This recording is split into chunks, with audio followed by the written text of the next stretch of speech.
Hello everyone, क्या हाल है सबके। आई होप आप सब लोगों का प्रिपरेशन काफ़ी अच्छा चल रहा होगा। And welcome back again to C2C mentors guys. आज का LRDI जो सेट है जो डिस्कस करने जा रहे हैं वो भी कैट 2020 का स्लॉट 1 का क्वेश्चन है। आई थिंक ये लास्ट क्वेश्चन है जो कैट 2020 स्लॉट 1 में हम डिस्कस करने जा रहे हैं। इसको पॉज करो, यहाँ पे ये क्वेश्चन डाउनलोड करके सॉल्व करो and accordingly we can discuss it. I hope आप लोगों ने अब तक क्वेश्चन सॉल्व कर लिया होगा। अब देखते हैं बेटा। 4 institutes ABCD had contract with 4 vendors W X Y and Z। ठीक है, तो 4 इंस्टीट्यूट है, 4 इंस्टीट्यूट में ABCD करके इंस्टीट्यूट है, उनका कॉन्ट्रैक्ट है W के साथ, X के साथ, Y के साथ, Z के साथ during the 10 calendar years from 2010 से लेकर 2019 तक। 2010 से लेकर 2019 तक उनका कॉन्ट्रैक्ट है। The contracts are either multi year contracts running for several consecutive years और सिंगल ईयर कॉन्ट्रैक्ट्स। क्या बोल रहा है बेटा? कॉन्ट्रैक्ट्स या तो मल्टी ईयर कॉन्ट्रैक्ट्स हैं या जो सालों साल चलते हैं। ठीक है, सालों साल चलते हैं, सेवरल कंसिक्यूटिव ईयर्स और सिंगल ईयर कॉन्ट्रैक्ट। या तो एक साल का कॉन्ट्रैक्ट है या फिर 2 3 4 5 6 7 8 9 कितने भी साल का हो सकता है। ठीक है बेटा, यहाँ तक ठीक है। चलो, no institute had more than one contract with the same vendor. इसका मतलब क्या हुआ कि इंस्टीट्यूट कौन से हैं? ABCD। एक ए इंस्टीट्यूट का no institute had more than one contract with the same vendor. तो ए का W के साथ एक ही कॉन्ट्रैक्ट हो सकता है। ए का W के साथ एक ही कॉन्ट्रैक्ट हो सकता है। However, in a calendar year, एक साल के अंदर an institute may have had contracts with multiple vendors। ए का W के साथ कॉन्ट्रैक्ट एक साल में हो सकता है, बट ए का उसी साल में X के साथ भी कॉन्ट्रैक्ट हो सकता है। ए का उसी साल में भी X के साथ कॉन्ट्रैक्ट हो सकता है। Okay, and a vendor may have had contracts with multiple institute. तो एक्स का एक्स का कॉन्ट्रैक्ट ए के साथ भी हो सकता है, बी के साथ भी हो सकता है, सी के साथ भी हो सकता है, डी के साथ भी हो सकता है। ऐसा यहाँ तक बोला गया है। It is known that over the decade, मतलब पूरे जो जर्नी है 2010 से लेकर 2019 तक का, the institutes each got into two contracts with two of these vendors. क्या बोल रहा है कि each got into two contracts, मतलब एक इंस्टीट्यूट है जैसे अपन ए इंस्टीट्यूट पकड़ लेते हैं, तो ए W और X के पास ही जा रहा है, बस दो के पास ही जा सकता है। सिमिलर बेसिस पे आगे बोल रहा है each vendor got into two contracts with two of these institutes. तो एक वेंडर जो है वो A और B के साथ ही जा सकता है। समझ में आया ये चीज सबको? यहाँ तक समझ में आया? थोड़ा सा टेढ़ा क्वेश्चन तो नहीं है, मतलब ट्रिकी लैंग्वेज है, बस ये बोल सकता हूँ। बट हाँ, बाकी सब सॉर्टेड है, अभी तक कोई दिक्कत नहीं है। अभी तक यहाँ तक सब लोगों को क्लियर है? चलो बेटा पढ़ते हैं। The following facts are also known about these contract. Vendor Z had at least one contract in the year 2000। Okay, in every year. तो वेंडर Z का हर साल कॉन्ट्रैक्ट है, वेंडर Z का हर साल कॉन्ट्रैक्ट है। ट्राई करूंगा बेटा यहाँ पे आप लोगों को सिखा पाऊँ, यहाँ पे आप लोगों को सिखा पाऊँ कि किस तरीके से क्वेश्चन को सॉल्व कर सकते थे, किस तरीके से इस क्वेश्चन को सॉल्व कर सकते थे। वेट बेटा, तो 2010 से लेकर 2019 तक का पीरियड है ना। ठीक है, तो 10, ठीक है, 11, ठीक है, 12, ठीक है, 13, ठीक है, 14, ठीक है, 15, 16, 17, 18, 19। वो बोल रहा है कि अब ऊपर वाले पॉइंट्स के साथ मैच करते जाएंगे एंड ऑटोमेटिकली आप लोगों को चीजें समझ आती जाएगी। Vendor Z had at least one contract in every year. तो हर जगह Z आएगा, हर जगह Z आएगा, हर जगह Z आएगा। ये पॉइंट सब लोगों को समझ आ गया? ये पॉइंट सब लोगों को समझ आ गया? येस और नो? ठीक है, ये हो गया मेरा पहला पॉइंट। वेंडर X had one or more contracts in every year up to 2015 but no contract in the year after that. X X X X X बोल रहे 2015 तक X के कॉन्ट्रैक्ट्स हैं, बस उसके बाद X का कोई भी कॉन्ट्रैक्ट नहीं है। 2015 तक X का कॉन्ट्रैक्ट है बट उसके बाद नहीं है। और हो भी सकता है कि किसी ईयर में 2015 तक X के मल्टीपल कॉन्ट्रैक्ट्स हो। जैसे मान लो एक बार के लिए कि 2013 में ही X के दो कॉन्ट्रैक्ट निकल जाए। ठीक है, 2013 में ही X के दो कॉन्ट्रैक्ट निकल जाए एक बार के लिए। अगला पॉइंट पढ़ते हैं। Vendor Y had contracts in 2010 and 2019। बस तो दो ही कॉन्ट्रैक्ट्स हैं इसके, Y के यहाँ पे है और एक यहाँ पे है। ठीक है, vendor W had contracts only in 2012। अच्छा, अच्छा, तो vendor W had contract only in 2012। ठीक है बेटा, कोई दिक्कत नहीं है, ये थर्ड पॉइंट भी हो गया हमारा, थर्ड पॉइंट भी हो गया। ठीक है, देयर वर 5 कॉन्ट्रैक्ट्स इन 2012। बहुत अच्छे बेटा, देयर वर 5 कॉन्ट्रैक्ट्स इन 2012। बेटा 5 कॉन्ट्रैक्ट है 2012 के अंदर, 12 के अंदर। देखते हैं बेटा क्या होगा इस पॉइंट का implication. There were exactly 4 multi year contracts. ठीक है, institute B had a 7 year contract, D had a 4 year contract and A and C had 3 year contract each. The other 4 contracts were single year contract. ढंग से देखो एक चीज को, ढंग से देखो एक चीज को, क्या बोल रहा है। Institute B had a 7 year contract. B का कितने साल का कॉन्ट्रैक्ट है? 7 ईयर का। डी का कितने साल का है? 4 साल का। ए का 3 साल का कॉन्ट्रैक्ट है और सी का भी 3 साल का कॉन्ट्रैक्ट है। तो बोल रहा है द अदर 4 कॉन्ट्रैक्ट, तो ये ऑब्वियसली किसी ना किसी वेंडर के साथ होंगे। तो इन लोगों का जो दूसरा कॉन्ट्रैक्ट होगा, ढंग से देखो, द अदर 4 कॉन्ट्रैक्ट्स मतलब कौन से? ये तो एक कॉन्ट्रैक्ट है इन सब का, ये एक कॉन्ट्रैक्ट है, लेकिन हर किसी के दो दो कॉन्ट्रैक्ट होंगे ना, हर किसी के दो दो कॉन्ट्रैक्ट होंगे, यस और नो? हर किसी के दो दो कॉन्ट्रैक्ट होंगे, यस और नो? तो बी का एक सिंगल ईयर भी है, डी का भी एक सिंगल ईयर बाकी है, ए का भी एक सिंगल ईयर बाकी है, सी का भी एक सिंगल ईयर बाकी है। यहां तक सब लोगों को समझ में आया? यहां तक सब लोगों को समझ में आया? तो टोटल देखो कितना आ रहा है, 7 और 1 8, 5 13, 13 और 4 17, 17 और 4 21। यहाँ कितना टोटल आ रहा है? 1 2 3 4 5 6 7 8 9 10 11 12 13 14 15 16 17 18 19। ठीक है, क्यों? क्योंकि यहाँ पे कितने कॉन्ट्रैक्ट्स हैं? 5 कॉन्ट्रैक्ट्स हैं। यहाँ पे 5 कॉन्ट्रैक्ट्स हैं, तो यहाँ 2 डालूंगा तो ऑटोमेटिकली मेरी चीजें सॉर्ट होना शुरू हो जाएंगी। यहाँ 2 डालूंगा तो ऑटोमेटिकली मेरी चीजें सॉर्ट होना शुरू हो जाएगी। यहाँ पे आप लोगों को ये चीज क्लियर हुई? यस और नो में जवाब दो पहले। 2012 में 5 कॉन्ट्रैक्ट हैं। ठीक है, तो अब एक कॉन्ट्रैक्ट तो बेटा थोड़ा सा दिमाग लगाओगे तो तुम लोगों को ये बोल रखा है कि एक पार्टी 2 लोगों के साथ कॉन्ट्रैक्ट कर सकती है। ठीक है, एक जो वेंडर है वो 2 इंस्टीट्यूट के साथ कॉन्ट्रैक्ट करेगा। वो सीधा सीधा इधर बोल रहा है कि डब्ल्यू का जो कॉन्ट्रैक्ट है ना, डब्ल्यू का जो कॉन्ट्रैक्ट है वो सिर्फ 2012 में है। तो क्या मैं बोल सकता हूँ कि दूसरा जो कॉन्ट्रैक्ट होगा वो डब्ल्यू का होगा? यस और नो? 2012 में ही कर रहा है और डब्ल्यू को 2 लोगों को करना ही करना है, तो कहना है से कि दूसरा जो कॉन्ट्रैक्ट होगा वो 2012 में डब्ल्यू ही करेगा। यस और नो? ठीक है, अब बोल रहा है आगे, ये तो सी डी के बारे में इंफॉर्मेशन दे रखी है, सी बी डी डी। ठीक है, ये वाली इंफॉर्मेशन दे रखी है। बेटा अब एक बात बताओ, यहाँ पे जेड या एक्स में से कोई भी आ सकता है, जेड या एक्स में से कोई भी आ सकता है। एक चीज पूछ रहा हूँ, बी का 7 ईयर का कॉन्ट्रैक्ट है, बी का 7 ईयर का कॉन्ट्रैक्ट है, तो बी किसके साथ प्लेस हो सकता है? बी एक्स के साथ तो प्लेस नहीं हो पाएगा कभी भी, क्योंकि एक्स तो खुद ही मैक्सिमम 5 पे जा रहा है, एक्स तो खुद ही मैक्सिमम 5 पे जा रहा है। वाई के साथ वैसे नहीं हो सकता, वाई के ऑलरेडी 2 कॉन्ट्रैक्ट यहाँ पे, डब्ल्यू के साथ वैसे नहीं हो सकता। तो बी के पास ऑप्शन क्या बचता है बेटा? जेड। क्या ऑप्शन बचता है? जेड। बी को जेड के साथ प्लेस होना ही पड़ेगा। सर ये तो आपने बता दिया बी को जेड के साथ प्लेस होना पड़ेगा, लेकिन बेटा बी को जेड के साथ कहाँ प्लेस होना पड़ेगा वो भी इंपॉर्टेंट है।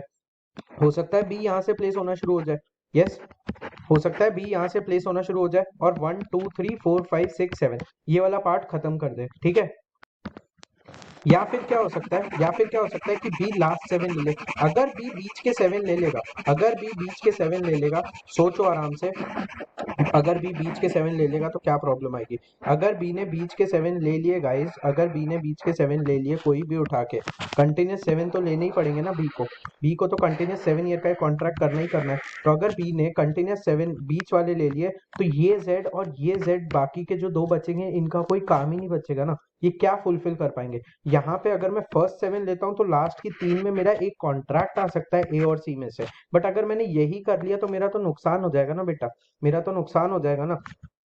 बात करते हैं तो बेटा बी को यहाँ पे फिल करके देखते हैं, बी को यहाँ पे फिल करके देखते हैं पहले साथ में, बी को पहले वाले साथ में फिल करके देखते हैं। तो 1 2 3 4 5 6 और 7, यहाँ तक सबको क्लियर है? अब बी का एक सिंगल ईयर का कॉन्ट्रैक्ट है, बी का एक सिंगल ईयर का कॉन्ट्रैक्ट है, बी का एक सिंगल ईयर का कॉन्ट्रैक्ट है, ये चीज सब लोगों को समझ आई? बी का एक अब सिंगल ईयर कॉन्ट्रैक्ट बाकी है, उसके ऊपर बाद में आएंगे बेटा।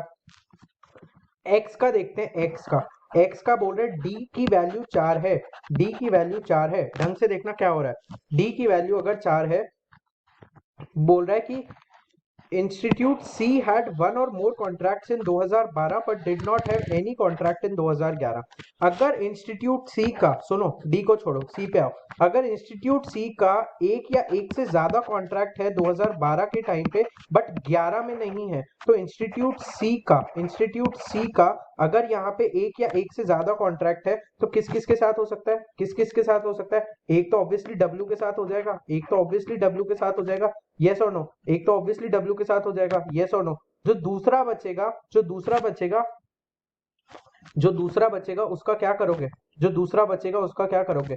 एक तो सर उसका एक सिंगल वाला कॉन्ट्रैक्ट तो हम लोगों ने मान लो यहाँ पे कर दिया, ठीक है, सिंगल वाला कॉन्ट्रैक्ट तो हम लोगों ने यहाँ पे कर दिया, बाकी यहाँ पे आ ही नहीं सकता वो, हमें 3 वाला कॉन्ट्रैक्ट फिल करना है, हमें अब 3 वाला कॉन्ट्रैक्ट फिल करना है, यस और नो। तो वो एक्स एक्स एक्स पे आ सकता है? नहीं, क्योंकि 2011 में सी नहीं आ सकता, ठीक है, 2011 में सी नहीं आ सकता, तो दैट मीन सी को यहाँ आना पड़ेगा, दैट मीन सी को यहाँ आना पड़ेगा। सब लोगों को समझ में आया, यस और नो? सब लोगों को समझ में आया, यस और नो? यस और नो? तुम वैसे भी सी को फर्स्ट 3 में भी नहीं प्लेस कर सकते थे, तुम बाद में बी को रखते लास्ट के 7 साल में और फर्स्ट 3 में सी को रखते, वो चीज भी पॉसिबल नहीं थी ना, क्योंकि सी तो 2011 में एनी विच वेज नहीं आ सकता था, यस और नो? यहाँ तक सबको क्लियर है? यहाँ तक सबको क्लियर है? आगे क्या बोल रहा है? Institutes B and D each had exactly one contract in 2012। तो एक इंस्टीट्यूट बी के साथ है और एक इंस्टीट्यूट डी के साथ है, बी के साथ तो ऑलरेडी एक हो चुका है, यस और नो? बी के साथ तो ऑलरेडी एक इवेंट हो गया ना, बी के साथ तो ऑलरेडी एक हो चुका है, तो अब बचा हुआ डी के साथ है, बचा हुआ डी के साथ है, यस और नो? बचा हुआ डी के साथ है, बचा हुआ डी के साथ है, यस और नो? यस और नो? यस और नो? ये चीज समझ में आती है? ये चीज समझ में आती है?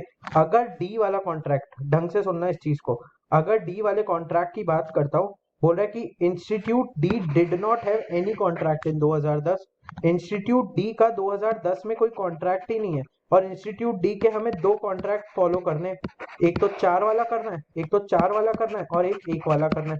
बेटा 4 वाले की पॉसिबिलिटी क्या थी कि मैं यहाँ से शुरू कर दूं, इसका 2010 11 12 13 ये भर दूं, बट क्या वो आ रहा है क्या? Institute D did not have any contract इन 2010, ठीक है, एनी कॉन्ट्रैक्ट इन 2010। अगर 2010 में उसका कोई कॉन्ट्रैक्ट हुआ ही नहीं है और तुम कहां से शुरू करोगे? फिर डी के लिए क्या पोजीशन रह जाएगी? बेटा डी के लिए पोजीशन रह जाएगी, क्योंकि institute B and D each have exactly one contract in 2012, तो डी डी डी और डी। ये चीज सब लोगों को समझ में आई? ये चीज सब लोगों को समझ में आई, यस और नो? यस और नो? ये चीज सब लोगों को तो डी का लॉजिक सबको समझ में आया? डी का लॉजिक सबको समझ में आया? यहाँ पे एक्स एक्स एक्स एक्स 4 बार डी, तो सर एक ए का भी तो कॉन्ट्रैक्ट रह गया ना 3 वाला, तो बेटा यहाँ पे उसने क्या बोला था कि एक्स जो है वो 2 बार रिपीट कर सकता है खुद को, एक या एक से ज्यादा बार आ सकता है 2012 में, तो एक जो बचा हुआ कॉन्ट्रैक्ट होगा, एक जो बचा हुआ कॉन्ट्रैक्ट होगा वो एक्स का यहाँ पे आ जाएगा, एक्स ए, एक्स ए। ये चीज समझ गए? ये चीज समझ गए? वो बोल रहा है आगे भी उसने एक चीज बोली है, आगे भी उसने एक चीज बोली है, ढंग से देखो उसको, A and C have a 3-year contract each, तो हमारा ए वाला पार्ट सॉर्टेड है, ए ए ए, ठीक है। अब हमारे पास क्या है? वाई बचा हुआ है, एक हमारा किस किस का सिंगल कॉन्ट्रैक्ट बचा हुआ है? ए का सिंगल कॉन्ट्रैक्ट बचा हुआ है, डी का सिंगल कॉन्ट्रैक्ट बचा हुआ है, डी का सिंगल कॉन्ट्रैक्ट बचा हुआ है, ठीक है, बाकी तो सब अपना फिल है, बाकी तो अपना सब फिल है, तो वाई के साथ डी तो आ नहीं पाएगा, क्योंकि 2010 में डी तो आ नहीं सकता, तो यहाँ पे कौन आएगा? यहाँ पे कौन आएगा बेटा? यहाँ पे कौन आएगा? एक तो बी का भी तो बचा हुआ है ना, बी का भी तो बचा हुआ है, अभी देखते हैं। बट क्या यहाँ पे 5 कॉन्ट्रैक्ट होने थे, वो 5 हो गए, यहाँ पे 5 कॉन्ट्रैक्ट होने थे, वो 5 हो गए, तो बचा हुआ डी पोर्शन यहाँ पे आएगा, यस और नो? यस और नो? अब किस किस का सिंगल कॉन्ट्रैक्ट बचा है? अब किस किस का सिंगल कॉन्ट्रैक्ट बचा है? सर एक तो बी का बचा हुआ है, एक तो बी का बचा हुआ है और एक सर आपका ए का बचा हुआ है। बेटा ढंग से देखो, ढंग से देखो, इस साल बी ऑलरेडी जेड के साथ आ चुका है, इस साल बी ऑलरेडी जेड के साथ आ चुका है, ठीक है, और 2012 में क्या लिखा है कि institute B and D have had exactly one contract in 2012, तो यहाँ पे बी आ सकता है? नहीं, यहाँ पे बी नहीं आ सकता, तो यहाँ पे ए आ जाएगा और ये वाले पोर्शन पे बी आ जाएगा। आई होप सब लोगों को समझ गया होगा। एक क्लियर पिक्चर बना देता हूँ ताकि चीजें समझ आए आंसर करते हैं। ये टेबल खुद से बनानी है आप लोगों को, ये टेबल खुद से बनानी है आप आप लोगों को, तभी ये क्वेश्चन सॉल्व हो पाएगा। ठीक है, आसान सा है, बहुत आसान सा है, बस जो बोल रहा है वो करते जाओ, जो एक तरीके से वो बोल रहा है ना वो चीज आप लोग करते जाओ। ये चीज आप लोगों को समझ आ गई। फाइनल टेबल बना रहा हूँ बेटा एक बार के लिए। ठीक है, ये 10 था, ये 11 था, ये 12 था, ये 13 था, ये 14 था, ये 15 था, ये 16 था, ये 17 था।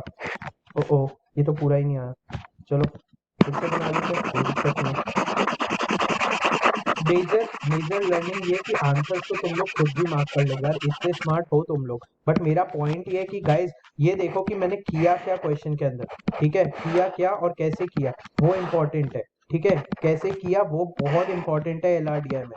अप्रोच समझ आई तो प्लीज एक थम्स अप अभी दे दो। क्वेश्चंस देख लेना आंसर क्या मार्क किए। ठीक है, 15 16 17 18 19। ठीक है, अभी परफेक्ट बन गया एकदम, अभी परफेक्ट बन गया। यहाँ पे कौन कौन से थे, यहाँ पे एक BZ था, फिर AX था, और यहाँ पे लास्ट वाला कौन सा था, BY था। ठीक है, यहाँ पे थे आपके BZ और AX, BZ और AX। यहाँ पे आपके 5 कॉन्ट्रैक्ट थे बेटा, BZ था, AX था, क्यों A वाला तो तीनों रिपीट हो गई। फिर W के 2 कॉन्ट्रैक्ट थे, वो थे CW और AW, और फिर जो बचा हुआ एक कॉन्ट्रैक्ट था वो भी X के साथ आ रहा था, बट उसके साथ मुझे किसको डालना पड़ गया था, D को। क्यों, क्योंकि DX कॉमन था लास्ट के 4 साल में, DX कॉमन था, और BZ तो बेटा चले गई 7 साल तक, BZ तो 7 साल तक चलना ही चलना था। ठीक है, अब जो बचा था वो CZ यहाँ पे था, CZ यहाँ पे था। ठीक है, एक DY करके यहाँ पे था। यस और नो, यस और नो, बस यही बनना था और क्या था। In which of the following years were there 2 or more contracts. किस साल में बेटा 2 या 2 से ज्यादा कॉन्ट्रैक्ट थे, सोचो आराम से। किस साल में 2 या 2 से ज्यादा कॉन्ट्रैक्ट थे इनमें से, बेटा 17 18 16 15, किस में बेटा, 2015 में। तो मार्क कर दो बेटा उसको। विच of the following is true. B had a contract with Y in 2019. No, no, no, no, no. This is not true. D had a contract with X in 2011. D had a contract with X in 2011. इसको भी out कर दो। B had a contract with Z in 2017. No, इसको भी out कर दो। तो option क्या हो जाएगा, ये इसको सही होना ही पड़ेगा। D had a contract with Y in 2000. D had a contract with Y in 2019. In how many years during this period was there only one contract? तो एक कॉन्ट्रैक्ट कब कब है बेटा, 1 2 एंड 3। नंबर ऑफ पीरियड्स कितने हैं, 3। ठीक है, which best can be concluded about the number of contracts in 2010। 2010 में बेटा देखो कितने, एग्जैक्टली 3 है, एग्जैक्टली 3 है। Which institute had multiple contracts during the same year. किस इंस्टीट्यूट के मल्टीपल कॉन्ट्रैक्ट है सेम ईयर में। तो यहाँ पे बी के कॉन्ट्रैक्ट है मल्टीपल, इंस्टीट्यूट पूछ रहा है, इंस्टीट्यूट ABCD है। ठीक है, बी के कॉन्ट्रैक्ट यहाँ पे मल्टीपल है। ठीक है, यहाँ पे ए के कॉन्ट्रैक्ट मल्टीपल है, इस वाले साल में देखोगे ना, यहाँ पे ए के कॉन्ट्रैक्ट मल्टीपल है। ठीक है, ए के कॉन्ट्रैक्ट मल्टीपल है, और बस बी और ए ही है, बी और ए ही है, तो मार्क कर दो। ठीक है, विच इंस्टीट्यूट, क्या बोल रहे हैं, which institute and vendors had more then 1 contract in a year. किस इंस्टीट्यूट और वेंडर का more than 1 contract in a year है। ये अब आप लोग खुद ही सॉल्व कर लोगे, इसके अंदर जो भी आंसर होगा it doesn't matter to us anymore, because you guys know the approach, you have the table in front of you, it's just about marking. यहाँ से आप लोगों ने ये सीखा कि लर्निंग क्या थी इस सेट की, कि गाइस हरी मत करो, जो दे रखा है उसको एज इट इज छापना है अपन को, बस एक प्रॉपर फॉर्मेट में छापो और तुम लोगों को दिक्कत नहीं आएगी उसके बाद चीजें से आंसर करने में। ठीक है, टिल देन मिलते हैं अगले कंसेप्ट में, bye bye, take care and see you all tomorrow in a next video. अच्छे से मेहनत करते रहो एंड स्टे हाइड्रेटेड।